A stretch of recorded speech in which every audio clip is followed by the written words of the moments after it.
Hello everybody and welcome to a new series called Let's Learn Europa Universalis 4, where we will be talking about how to play Europa Universalis 4, which is one of the Grand Strategy Paradox games. If you know my channel, you'll know I've covered Victoria 2 now and a little bit of Crusader Kings 2, and I thought it would be best to now move on to Europa Universalis, which is probably the most popular one. So this first video is going to be relatively short, hopefully. And it's just going to cover the very basics of starting a game and what you should know before getting into it. Now, the first question I'm going to address is what makes this game different to, say, Victoria 2? And the main reason for that, the main reason it's different, is that this takes place over, let's see, 13 or 1400s to 1800s.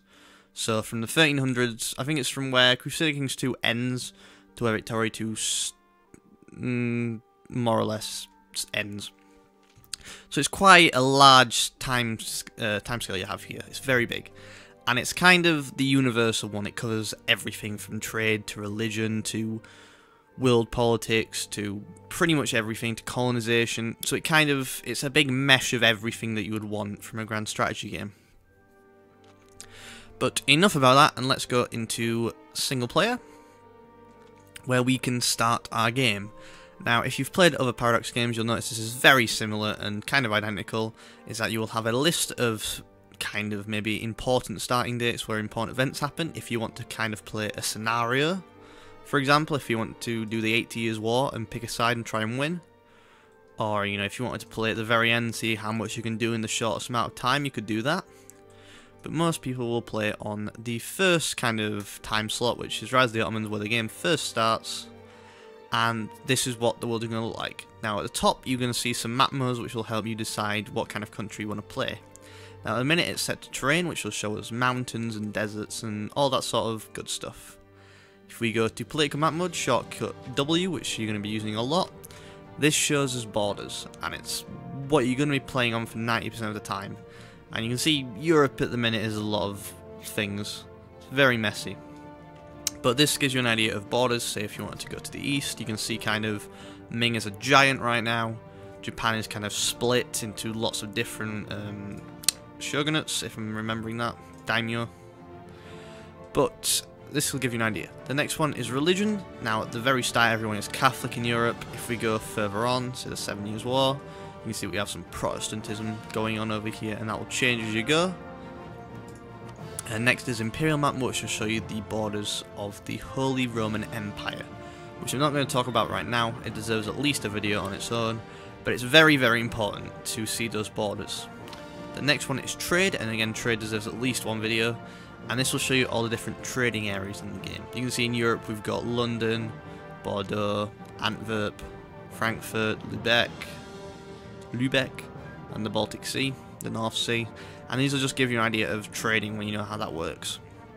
The last one is diplomacy, which doesn't really make sense at the start of the game much. But if we go, say, we'll click on England, it will give us a map mode of our diplomatic relations with other people. You can see red is we have a war with France going on, the 100 Years' War, and we have an alliance with Portugal.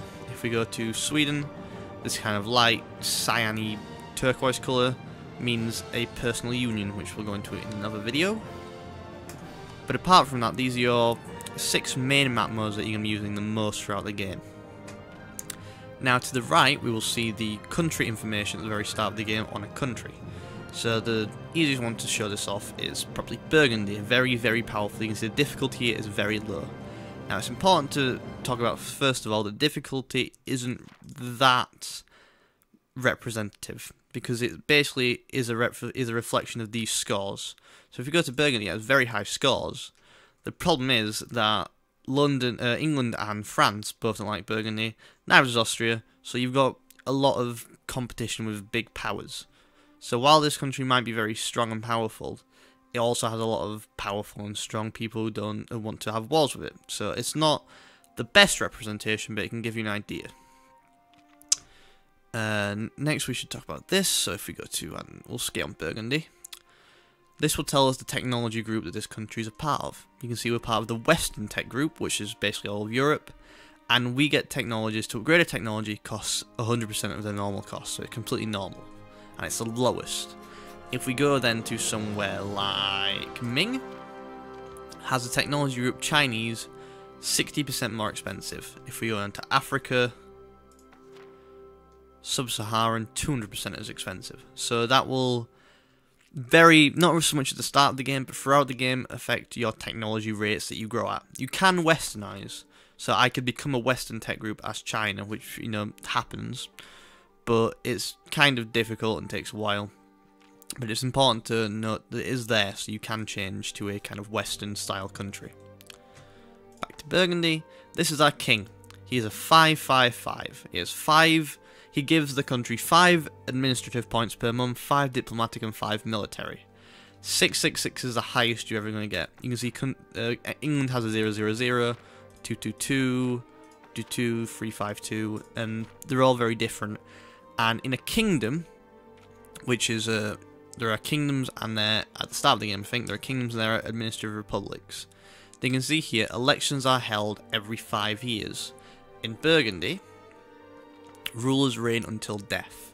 So if we have a very bad ruler, like say England, 0-0-0, we are stuck with that ruler until he dies, which could be, you know, 2 years, it could be 60 years. If we are an administrative republic, we can vote someone in every 5 years. So if they're very good, we can keep them. If they're very bad, we can get rid of them. And it's important to note that. But republics do have other negatives, which we'll talk about at another time. But if we go back to Burgundy, this is our tech level. 3, 3, 3.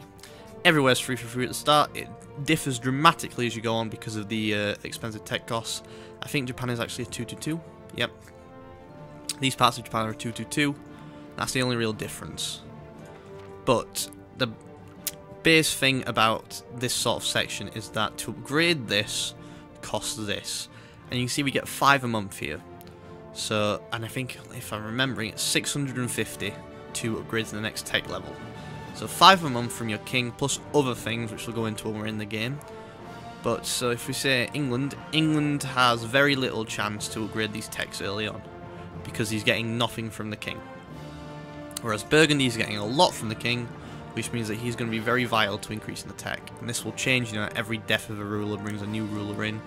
They could have worse or better scores. It's important to note that. The next thing to notice is Burgundian ideas. Now if we scroll over here, it will tell us the thing that this country starts with that makes it special. So you can see tradition here, you get Burgundian tradition. Mercenary maintenance is 25% less, so to maintain a mercenary that you hire costs less money. And cavalries are slightly better at combat. And this will change, you know, for every country. If you go to English, moral of navies plus 20%, accepted culture minus 10% threshold. But that's important. Now these ideas are what you will get as you upgrade your tech groups, basically. You can... Basically the idea behind it is you will have leftover admin power. Say you upgraded your tech and you can't upgrade now for another couple of years without it being very bad. You can spend those kind of leftover points into ideas. And ideas are universal, they aren't unique to any one country. But after you've spent so many points in ideas, you start unlocking country-specific ideas. It's a very convoluted system. But you can see these are the ideas that you're going to be getting throughout playing the game. And you'll notice that they usually coexist with what that country does historically. For example, if we go to Portugal, we have mostly colony and trade stuff. Colonial range, trade power, an extra merchant, build costs, global settler increase. Whereas we go to, let's see, England, we have mostly navy stuff and diplomacy. And you can see that. And that will affect how you play it. But the very last thing on the screen that we need to talk about is diplomacy. This shows us what's happening at the very start of the game. So you can see right now we have a truce with the Hanse as Burgundy. England is at war with France and all those other places, which are basically satellites of France, and has an alliance with Portugal. And there aren't many diplomacy things at the very start of the game because it's very start, so there isn't much going on. But that does, you know, it just gives you a small idea if the country is in any trouble when you want to start playing.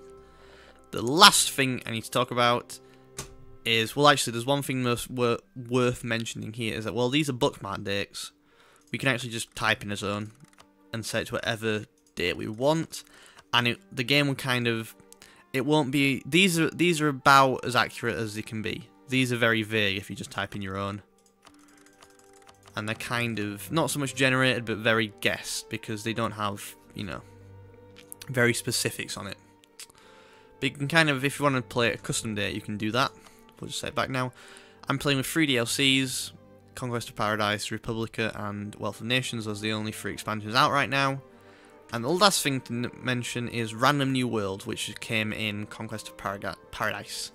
And while this is New World, and you'll colonize this, Random New World will scrap this and generate a new kind of, these 2 continents, it'll just generate everything.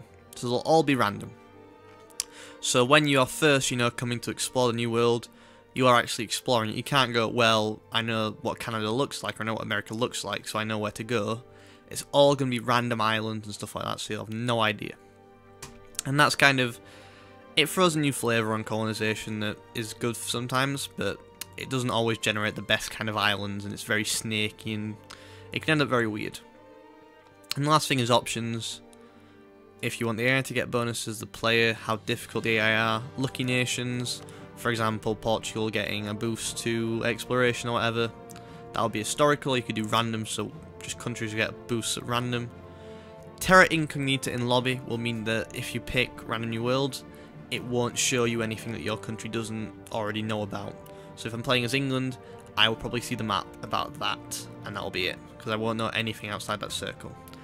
Dynamic province names means if I'm English and I take over a French province, it will be retranslated to Anglican, so it'll make sense in English. And sometimes it's cool to leave it on, sometimes it isn't, but I like to leave it on. And this is all multiplayer stuff. But for now, that is just about everything you need to know about getting into Europa Universalis, and this has kind of been the setup game. In the next video, we will be playing as probably Burgundy and taking a look at the main UI and trying to explain in very vague details what every single button on the UI does. So thank you for watching, and thank you for watching. Goodbye.